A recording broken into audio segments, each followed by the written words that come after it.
What is going on, guys? Welcome back. Commentary for you. Listen, many of you know I had an unspeakable tragedy happen over the past couple days.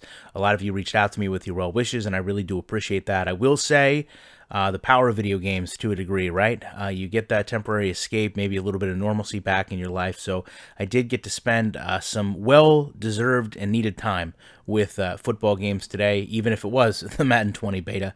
I did look a lot of community feedback as well, and I'm not a big analogy person. If you follow my channel, you know that I don't do a whole lot of analogies, but I will say that to me, I think a lot of people look at it as like you get new tires on your car.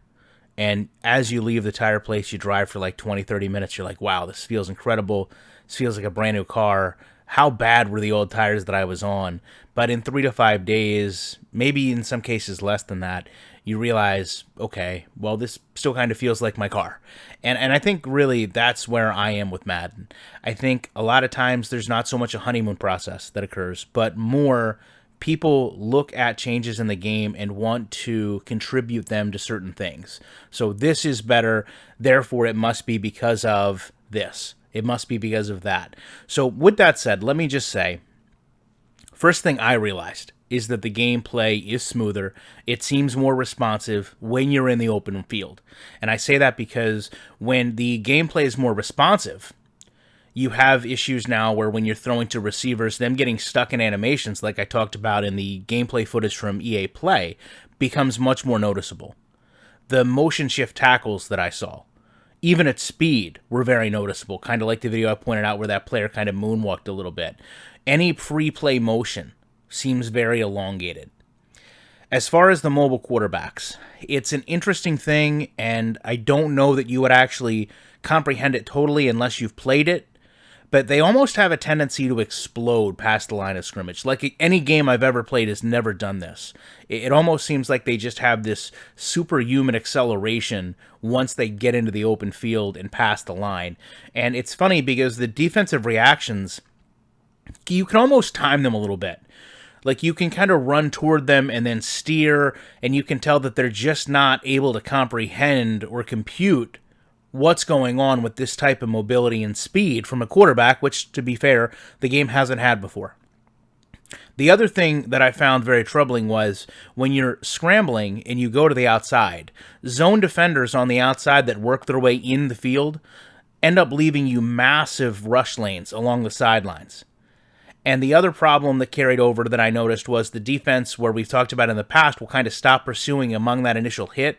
There are times where if that happens and the quarterback evades, the defense has that deceleration where they're not going 100%. Now, I know a lot of people have talked about the pass rush. I actually mentioned that yesterday. To me, the pass rush seems very improved, at least on your outside edge rushers. The problem becomes, though, if there's any type of confusion with your interior blocking, it now becomes this major issue. I actually had an issue where J.J. Watt ran around both linemen and then cut around the halfback untouched on 3rd and long and went back and sacked the quarterback. Things like that shouldn't happen. Now, one of the things people have talked about is X factors.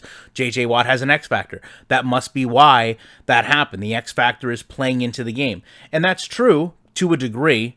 But what I've found is, and I'll challenge anyone who plays this game, if you feel that X factors truly make a challenge, run a screenplay to your running back, to that X factor side. And you'll notice that those X factors don't have some type of superhuman ability to stop that screen on one of the most readable plays you can have in any term of football. Now, the other thing I've noticed is, and this hopefully is something exclusive to the beta, if you see any gameplay footage and you have an X factor defender that is in the, an X factor receiver rather, that is in the zone, they tend to make players kind of, I guess the only way I can describe it is strafe and pop. So they'll kind of go into a strafe and they'll kind of arch their back a little bit, and then they'll go into a strafe and then they'll arch their back a little bit. And they do this traditionally, from what I've seen, to allow that X factor in the zone receiver to make catches. And it's very annoying. Once you notice it once, it's kind of one of those things, once you see it, you can't unsee it. And then once you're looking for it, you realize how often it happens. To me, defenders, big things, still don't play over the top correctly. You can throw deep constantly, and you'll have your safety go for an interception while the underneath player does nothing, even if they're in similar position. That's really something that EA needs to focus on, is working these coverages from the inside out. The passing windows seem much more usable, I will say that, but the only reason they seem usable is because the defenders seem slower to track the ball, and zones still have that same propensity year in, year out to just stand still. Now, to me, one thing I did notice is whether the receivers are continuing their routes a little longer or they're programmed a little differently, they do seem to break off their route and go downfield and block a little bit easier, but you still have those transitions like on a curl where a player will just go out there and stop, and even if you scramble, they won't try to get open sometimes, but even worse, if you do scramble upfield, they will kind of just stand there even as you're running toward them and not try to go out and block. Now, one of the things that I also noticed was the sideline detail has somehow deteriorated, and I don't know why that is.